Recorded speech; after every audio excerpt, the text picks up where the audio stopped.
Yo, what's going on, guys? It's Doug. Hey, I wanted to get into the debate of which of the two weapons is better for which scenarios, Not Forgotten or Luna's Howl.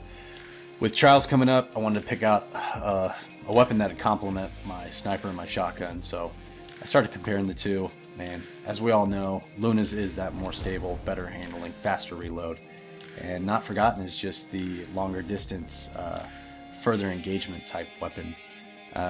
You can see the difference here when it comes to the specific perks, which weapon shines in specific areas, and just kind of how they compare, you know.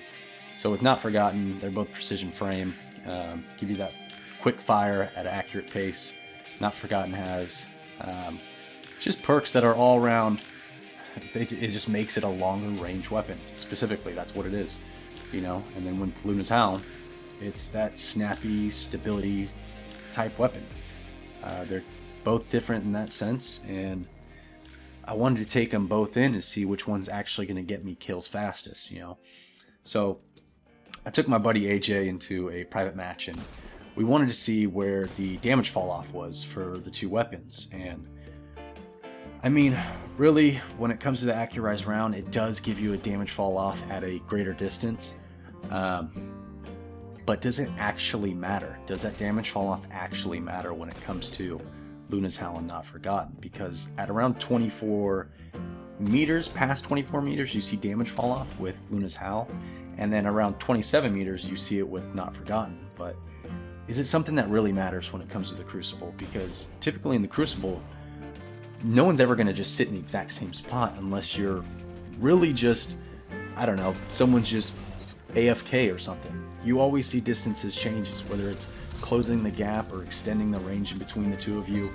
It's always going to change. And if you're sitting there firing Not Forgotten or Luna's Howl at 40, 50 meters, then you're not using your weapons right. You're not pulling out that sniper when you need to, or closing the gap and pulling out a shotgun when you need to. So I wanted a weapon that was actually going to be more accurate. It was going to hit for crits, hit body shots, even that, more often. So we kind of took them in, we tested, wanted to see the ranges and which one can hit. So at 40 meters, Not Forgotten is a 6-tap when it comes to precision and proccing that magnificent Howl. And Luna's is the exact same. At 40 meters, Luna's Howl can 6-tap, which was kind of surprising. So we took it to 50 meters and wanted to see. And surprisingly, 50 meters, Luna's Howl is a 6-tap. It's the same thing as Not Forgotten. So you can see at that great distance, typically you're not going to engage somebody, and they're not going to be sitting still for you. It's the exact same thing. So then we looked at the hitbox, right? How far out can we go from someone's actual head and still hit for body or for crit? You can see the two weapons, yeah, there's damage fall off, but they're still hitting from pretty far out. So at this point, they're kind of the same thing with slight damage fall off. But which weapon is going to hit more often is kind of what it is. Specifically for me, I like a weapon that's stable because I play with a controller.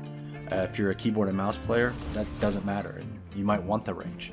But I think anybody who's using controller, they're going to want to stick with Luna's Howl. And that's my opinion. You guys choose for yourself and take it easy.